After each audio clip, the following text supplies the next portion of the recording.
സോമനാട് ചോറോട് പഞ്ചായത്തിൽ ആയിരക്കണക്കിന് വർഷം പഴക്കമുള്ള അയ്യപ്പ ക്ഷേത്രത്തിന്റെ ഭൂമി കയ്യേറി കാവ് വെട്ടിത്തെളിച്ച് റോഡ് നിർമ്മിക്കാൻ ശ്രമം. സ്വകാര്യ വ്യക്തികളിൽ നിന്ന് പണം വാങ്ങി നിരീശ്വരവാദികളായ കമ്മിറ്റി അംഗങ്ങളുടെ ഒത്താശയോടെയാണ് കയ്യേറ്റമെന്ന് ഹിന്ദു ഐക്യവേദി ആരോപിച്ചു. ആയിരക്കണക്കിന് വർഷം പഴക്കമുള്ള ക്ഷേത്രമാണ് വടക്കേയില്ലം അയ്യപ്പ ക്ഷേത്രം. മരക്കാടില്ല ഉണ്ണികൃഷ്ണൻ നമ്പൂതിരിയുടെയും സഹോദരി പാർവതി അന്തർജനത്തിന്റെയും ഉടമസ്ഥതയിലാണ് ക്ഷേത്രം. ക്ഷേത്രകാര്യങ്ങൾ നോക്കിയിരുന്നവർ പിന്നീട് അവിടെ നിന്ന് മറ്റൊരിടത്തേക്ക് താമസം മാറി. അതോടെ ഇവരുടെ മേൽനോട്ടത്തിൽ പ്രൗഢിയോടെ നിലനിന്നിരുന്ന ക്ഷേത്രം ക്ഷയിച്ചു. പിന്നീട് ക്ഷേത്ര നടത്തിപ്പിനായി പ്രദേശവാസികൾ ചേർന്ന് ഒരു കമ്മിറ്റി രൂപീകരിച്ചു. ഈ കമ്മിറ്റിയിലുണ്ടായിരുന്ന വിശ്വാസികളെ ഒഴിവാക്കി അവിശ്വാസികൾ കയറിപ്പറ്റിയതോടെയാണ് പ്രശ്നങ്ങളുടെ തുടക്കം.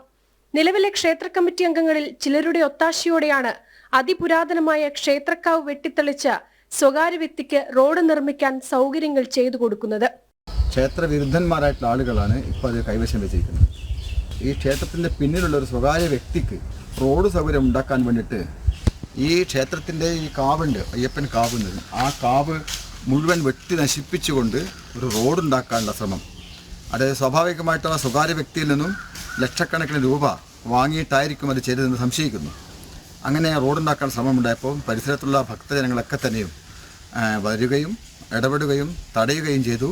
കാവ് കയ്യേറ്റത്തിനെതിരെ ഹിന്ദു ഐക്യവേദി വടകര പോലീസിൽ പരാതി നൽകിയിട്ടുണ്ട്. ക്ഷേത്രത്തിന്റെ മേൽനോട്ടം ഹിന്ദു ഐക്യവേദി ഏറ്റെടുക്കണമെന്ന് കാണിച്ച് ക്ഷേത്ര ഉടമസ്ഥൻ ഉണ്ണികൃഷ്ണൻ നമ്പൂതിരി ഹിന്ദു ഐക്യവേദിക്ക് കത്ത് നൽകിയിരുന്നു.